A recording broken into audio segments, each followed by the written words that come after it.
down to Biscayne. Yikes. 5 on the floor, ride for my dogs. Where here's the thing, you can check the score. Hustle hard, couple scars, wearing bubble frogs. Just like Butler said, you in trouble, y'all.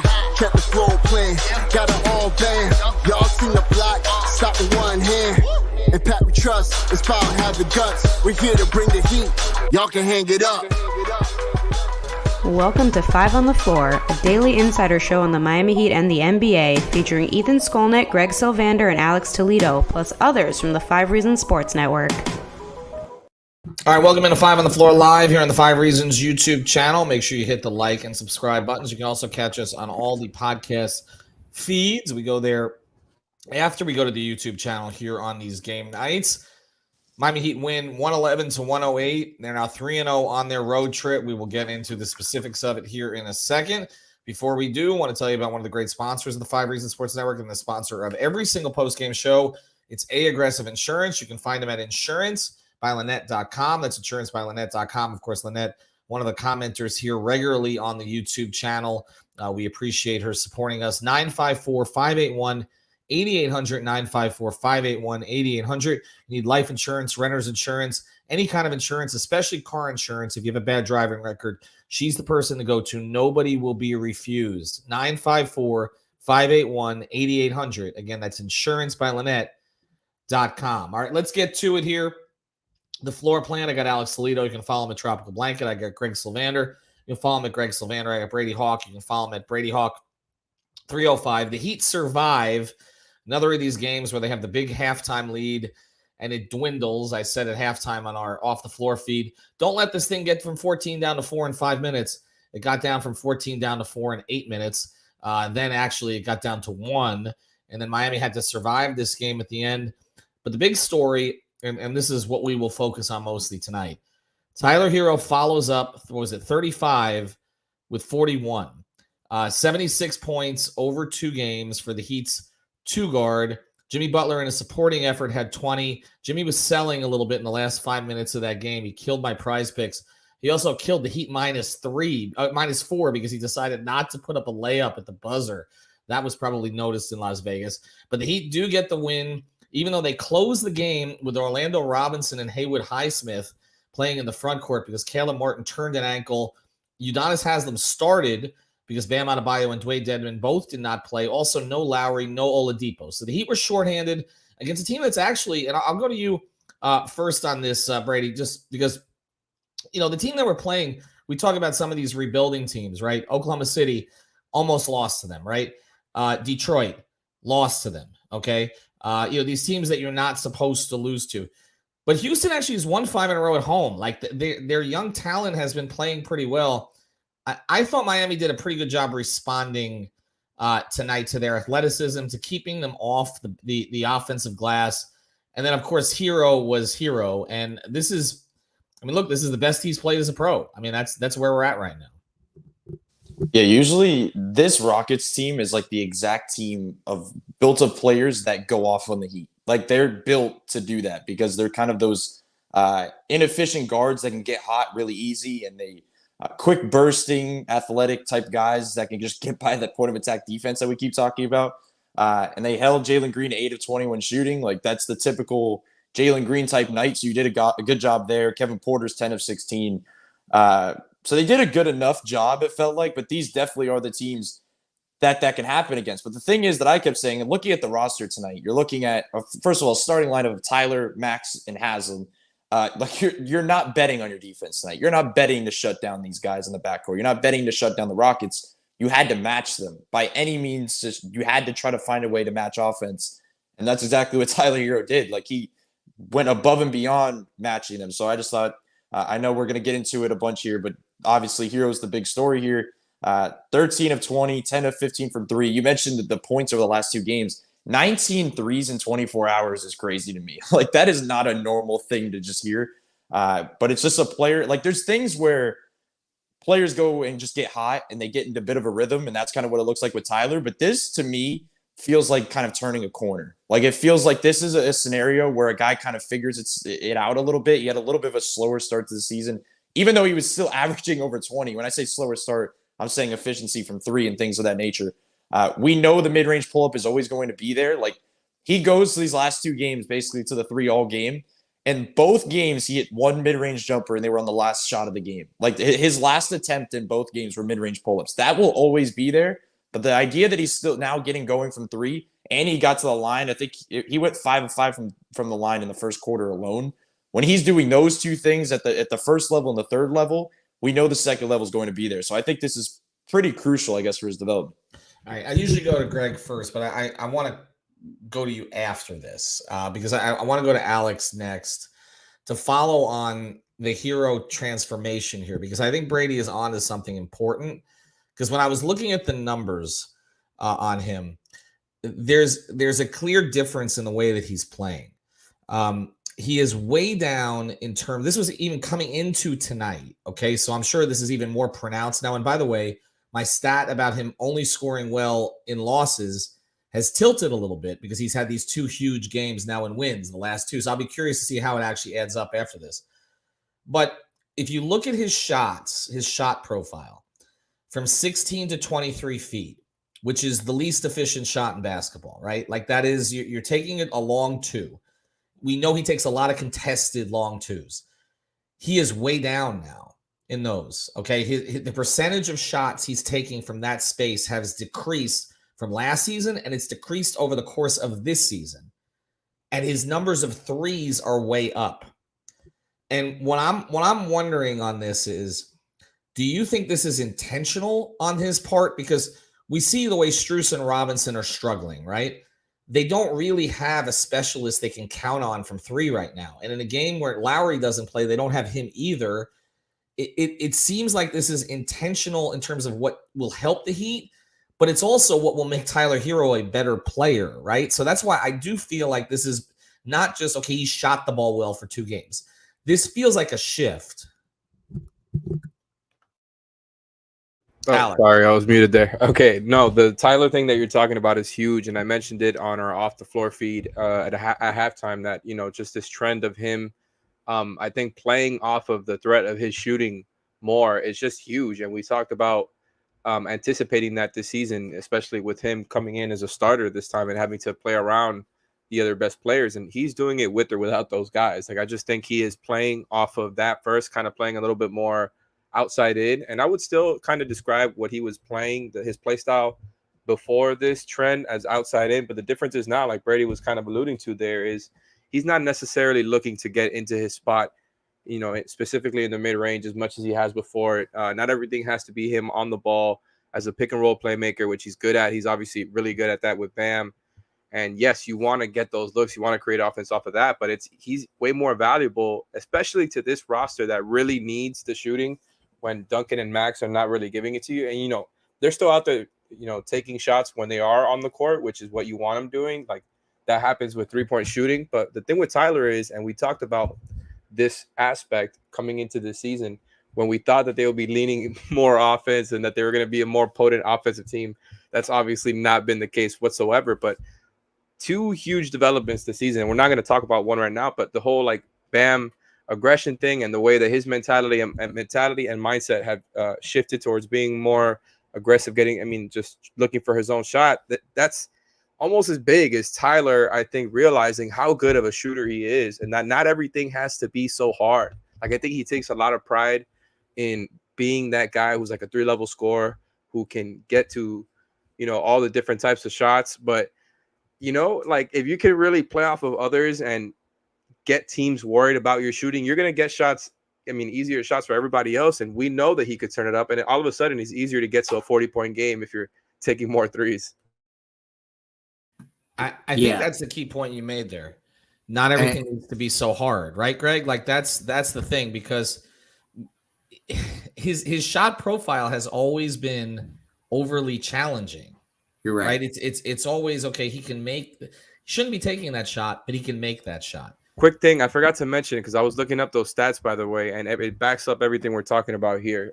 So he's taking about 1-3 more per 75 minutes and about 2.5 fewer mid-range shots per 75 minutes. So that shift is happening, and like, it's only happened, I think, over the past few games. So I think, like, once this season plays out, you're going to see more of a sample of him playing like this.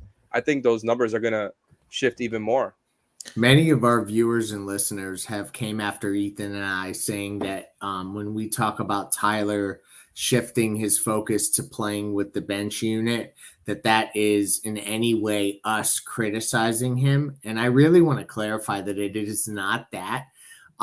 When Tyler can space the floor the way he did tonight, 10 of 15, hitting 19 threes in 48 hours, that's obviously a pronounced moment. Like, that's not going to take place game over game. But if he can shoot at that clip, then there is no issue here. So I think like it kind of comes back to what we're talking about. Like when you have an elite shooter amongst any Jimmy or Bam led lineup, you're likely going to find enough release valves to get offensive, easy buckets and things like that. So I think Tyler tonight did a lot of what we talk about Max or Duncan doing when you play with the starters. So it's just nice to see him get that efficiency up from three. Well, that's why I wonder if this is intentional. I mean, and not just because it brings the most out of him, Brady, but because it's what's necessary for the whole starting lineup to work ultimately, even with the staggering, because you don't have a Strus in there shooting at a high level like you did last year. You don't have a Duncan Robinson who so much of the offense was based on his gravity when he was a starter. So really, like the fact that Tyler can do other things, we've kind of held it against him because he's not a traditional spacer, because they're not going to run him off all kinds of staggered screens and everything else, and not going to do the dribble handoffs with him, and not going to create that kind of gravity that he essentially brings the defense to the other players at times because of the way that he attacks in the mid-range. But if he's going to be spacing from three and it's comfortable for him, it changes the starting lineup. Even if the starting lineup wasn't together tonight, you can we always talk about when a guy's out, how is this going to look when everybody gets back together, right? But actually, this development helps them when they get back together. That's the difference, right? Mm-hmm. And look, he staggered Jimmy and him a little bit tonight, and each of them kind of did their thing in different ways. I thought Jimmy was efficient. He was solid tonight until he kind of sold in the second half of the fourth quarter, missing a couple free throws, missed some shots. Wasn't really at peak efficiency. But I do feel like now I feel a little better about the starting group now. If Tyler's he's not going to do this every night, but if he's going to play in this way. Yeah, I don't think it's just the spacing aspect that makes me comfortable.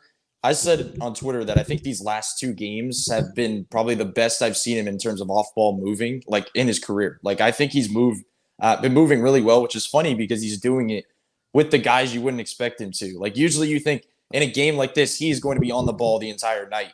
And that basically they're not specifically running the stuff they run for a guy like Duncan or Max and running him off those type of screens, but he's just moving the defense in a way where they're reacting to him. In the last game in OKC, they were, like I was saying, last night, they were blitzing him, sending two at him, and he reacted and basically said, next Oladipo, he's going to move off ball. He's going to shift more. And ever since then, we've seen that.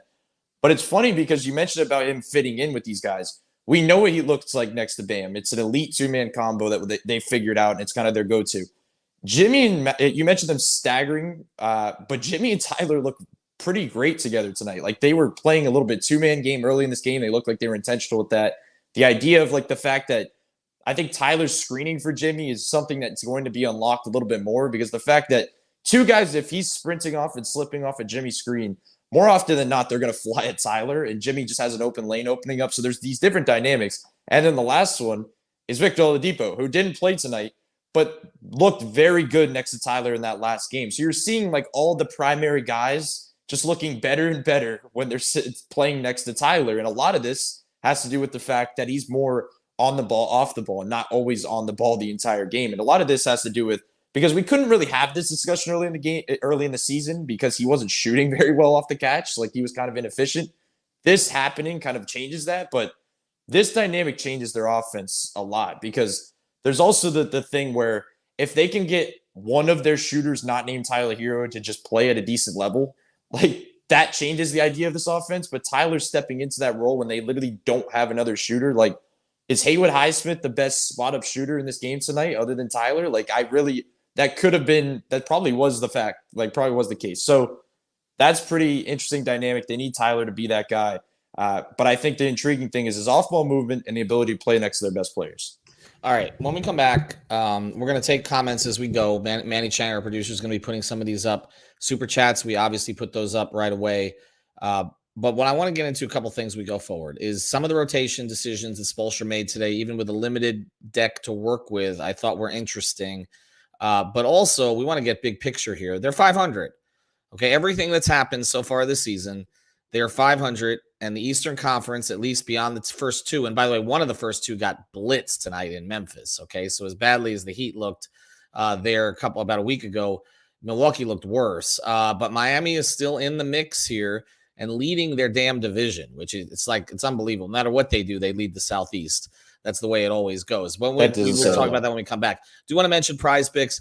I'm a little bitter about Prize Picks right now because Jimmy blew my my foreplay here tonight because I hit on Brock Purdy. I was mixing everything up tonight. I got what do you call it? Jabari Smith. I hit at the last second.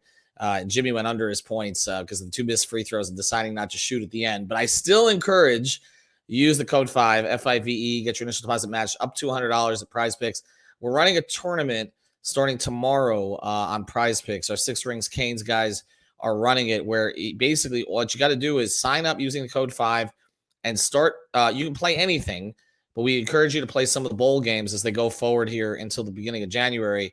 And if you take a picture screenshot of your balance now and then your balance at the end of it, in addition to the bonuses you get from Prize Picks, we're going to be giving you cash and other merchandise prizes for the top 3 winners of our bowl contest. So we'll be advertising that in advance. I think the Bahama Bowl is the first bowl on Friday. So make sure that you check that out. Again, use that code 5 FIVE. Let's get to some of the rotation decisions here tonight, which I thought were interesting, Alex. He starts Haslam, just get some stability at the beginning of the game, right?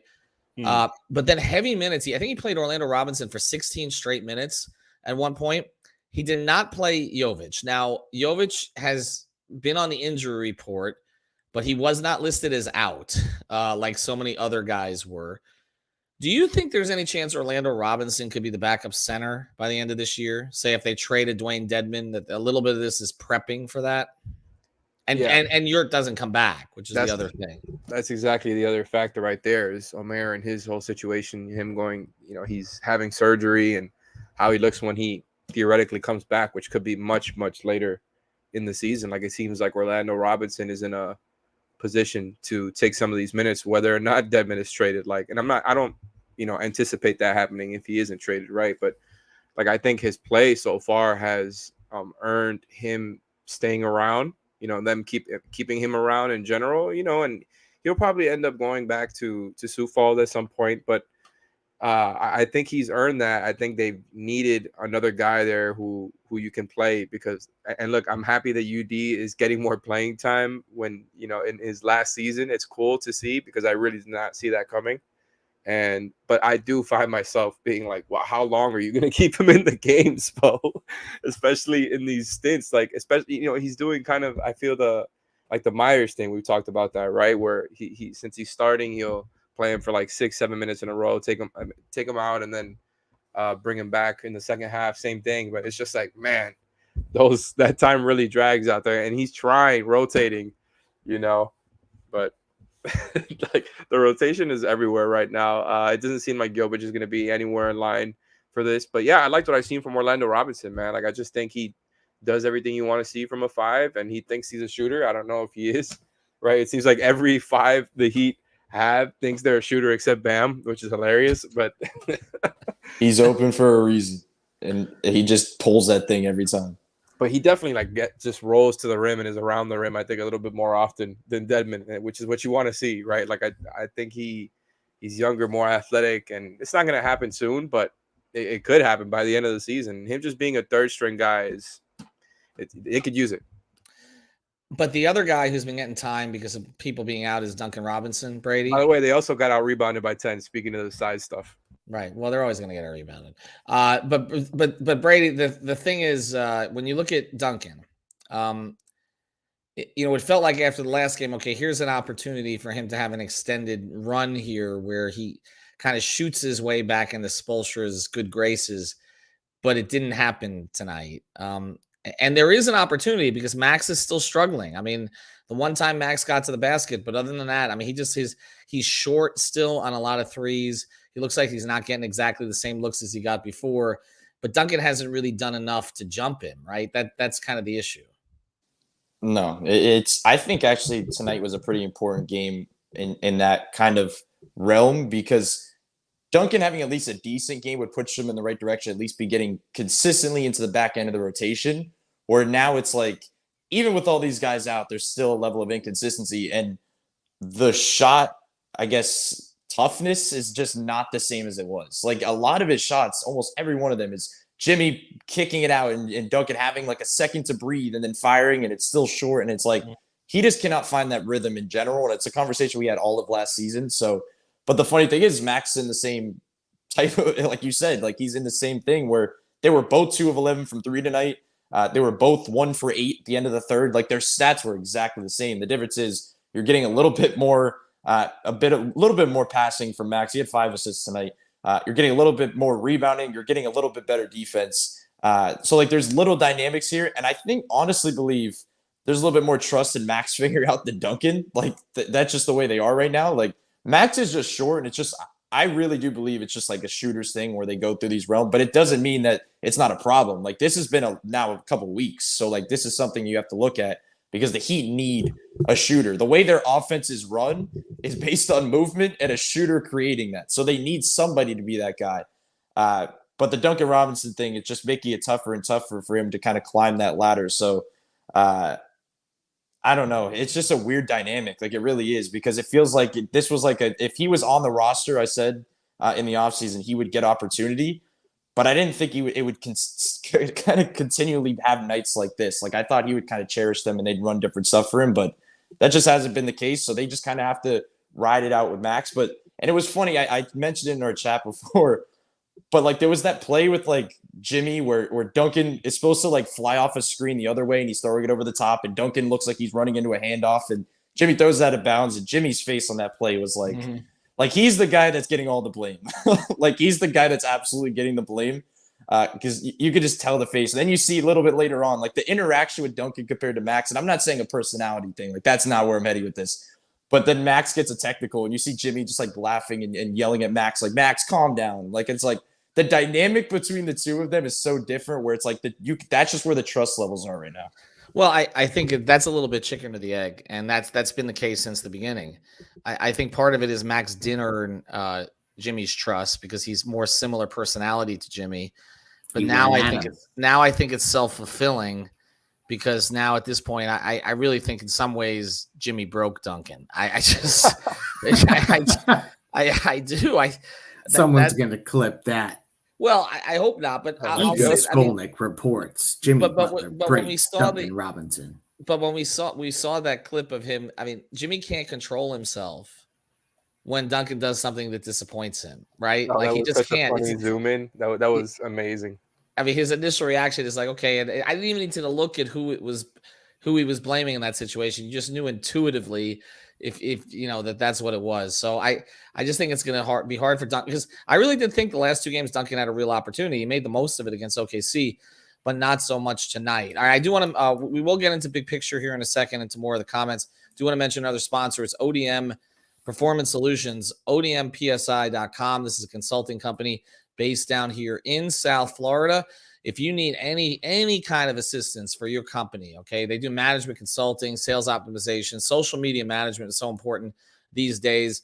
They can find just about any type of person you need, or any type of service you need to benefit your company. So reach out to them, odmpsi.com. That's odmpsi.com, or ODM Performance Solutions. And here's one performance solution here, Greg, and we'll get into a couple of these. But as we look again at the rotation going forward, we have talked about the staggering, and I did think it was interesting tonight again that Spoelstra made sure he had either Tyler or Jimmy out there with the other groups. Like, he split them up enough to make sure that happened, even though they did get their time together.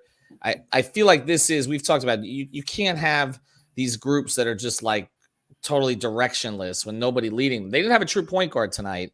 So if you had left some groups out there to fend for themselves without Tyler or Jimmy, you had no chance. You're right. It's good to see that he's recognizing that.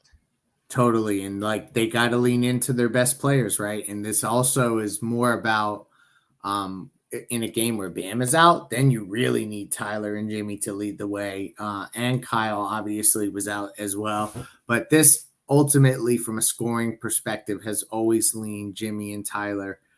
Bam was the guy who, if he took that scoring leap, it obviously the trajectory of the team changes even more. But I thought we always came into this year feeling like Tyler could be the leading scorer of the team, or Jimmy Butler is the best scorer on the team because he's Jimmy Butler. So I like to see Tyler have these nights. I think it's huge growth for him. And it'll be interesting to see how they close this out now in San Antonio over there. And it's in Mexico City. Mexico right? City. Mm-hmm. So we'll see how that is. I am interested also to see if maybe we get the entire team playing in that game. I have a feeling maybe we will. So that'll be interesting to watch too. Yeah, the NBA encourages their member teams to play their core guys in these places they're trying to expand to. So it wouldn't surprise me. I actually covered an NFL preseason game in Mexico City in 1997, and Zach Thomas got hurt. That's how long I've been doing this. So 25 years ago, they're still, the NFL and NBA is still trying to build things out in Mexico City. All right, I don't want to go too in depth on this because I want to save most of this for tomorrow. But they're 15-15. Okay. I don't think any of us projected that as the record before the season. I don't think they projected that as the record before the season. But it does feel to me, and the last time they got to 500, it felt to me like, okay, now we're okay, right? We've got 52 games left on the season. The East hasn't run away from us. We're getting our best players healthy. Our best players, including Bam and Tyler in particular, and also Jimmy, are playing at a very high level right now, at least individually. We need to figure out a way to put the whole thing together. So I'll let you close on this, Greg. I mean, it ain't great, okay? It's not what the Heat would expect. But as I've said before, they won a championship in a season that I think they started 19-20 or 20-19, which was the 2006 season. They got to the finals in a year they started 9-8. They got back to 500 after starting 11-30 one year. They were 2 games over 500 in 2015-16, and that team was within a game of the Eastern Conference Finals. So they've recovered from worse than this, right? But easily. But it feels like the Heat fans won't be satisfied until the whole damn thing's blown up. So what do they have to do, I guess, to win trust here? Because look. None of these 3 wins have been pretty. I mean, they've won 3 games on this, but the Indiana game, the OKC game, and tonight, these all should have been bigger wins than they were. Okay, yeah. So they're not solved, but it's better. It is better, and I guess I would say this is that nobody is saying that all the problems are fixed, but when you start to just peck away at this Eastern Conference standings, and all of a sudden you're 2-3 games out of the same, everyone, when you're looking at the standings, pro tip, just watch the loss column. The win column will sort itself out. Always watch how many losses you're behind. And right now there are 3 losses behind the 4 seed. Like, you can make that up really quickly. The East is volatile. There could be teams that make trades that all of a sudden are no longer in that mix because they decide to go elsewhere. So I would say this: they've won now 3 consecutive road games. That is a positive. We're seeing Tyler play better. Hopefully that, this is a situation where they're going to be in position, I think, to dangle the 2023 pick, lottery protected, and see what kind of upgrades they can make. I think lottery protection will be key there, but I do think that pick will hold extreme value. I've heard that they are haven't been open-minded to the idea of surrendering picks, particularly. But to your point, if you're only a few games out of a home court seat in the first round of the playoffs, this team is conditioned to go for it. So I would say then that will make for maybe some fireworks around the deadline, and that's good for all of us, isn't it? Well, I hope so. Let's get to some of the comments here. Tyler better is better than Justice better. I don't know that we ever came up with that. Well, Alex is not going to approve that because he's still on the Justice bandwagon. Jimmy refused to let Herro break the Heat record. I don't know about that. Also, Spo was trolling with UD. No, he had to play UD tonight. There really wasn't any other option. Did he have to start him though? I mean, I think his plan was to get Orlando Robinson those extended minutes, but not at the start. Yeah. By the way, which official was UD going at it with? Because it felt he always goes at which one? I think his name Brian Forte. Oh yeah, he has a long history there. Okay, that makes sense. I knew Spo was trolling when UD's like yelling at the ref and he's just smiling and just laughing for 20 seconds. Like that was when you knew he was trolling tonight by starting him. So I will still never understand why Eric Spoelstra played UD only 3 minutes the entire season 2 seasons ago. Still doesn't make any sense to me. It was the greatest 3 minutes of that entire season with what he did to Dwight Howard, but that still doesn't make sense. This one comes in from Mark. Does this roster give you any hope they can bounce back without any trades? They're incomplete. They're bounce back. They're a playoff team, okay, as constituted if they're reasonably healthy. Are they getting out of the second round? No. That's what I'm saying. Well, the first depends on opponent. Maybe. Iffy. Here we go. Let's a couple more here. I'll just get to real quick. Duncan has the yips. It seems like it. Does Duncan have a better time with tougher shots, or is it just me? We should actually close with that because when you're talking about he's not getting the same looks. I think it was you, Brady, who said that, or they're better looks. Sometimes that's not such a good thing for him. Yeah, it's true. I mean, he's not used to it, I guess, but it's like a shooter's a shooter, so it doesn't he's not in a great spot. I'll start by saying that. It's probably the hardest role in basketball to be in that 10-11 range in the rotation, and then all of a sudden you're thrown in the mix. And you get 6 minutes here, 6 minutes there, and you have to find a way to shoot the ball. So he's not in a great realm in general. And I know they were talking about a stat, and I'm changing the subject really quickly, but I know that stat was put out about there's 2 players to have 35 plus in consecutive games, and it's Tyler Herro and LeBron. Dwayne never had 35 plus in consecutive games. I know. I think it was he's the last since LeBron, right? Mm.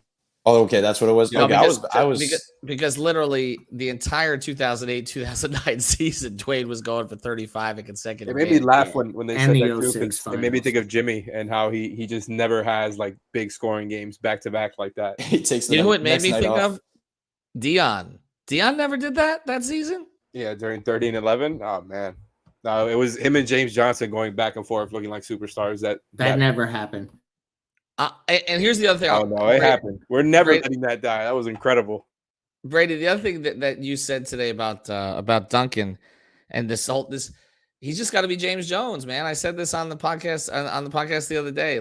You step in and you make all those shots, and maybe someday he'll be GM of the Phoenix Suns or something like that. But right now, it doesn't look like he can carve out a consistent role here. All right. Thanks everybody for listening today. Thanks to our sponsors, ODMPSI.com, A Aggressive Insurance. Go to insurancebyLynette.com, Prize Picks. Use that code 5 and join our contest tomorrow. Again, we're going to be giving away money at the end of this thing. So if you make money, you'll make more money with us. So check it out. Check out the 5 Reasons Twitter handle in the morning, and we'll get all the details out to you. Again, have a good night, everybody.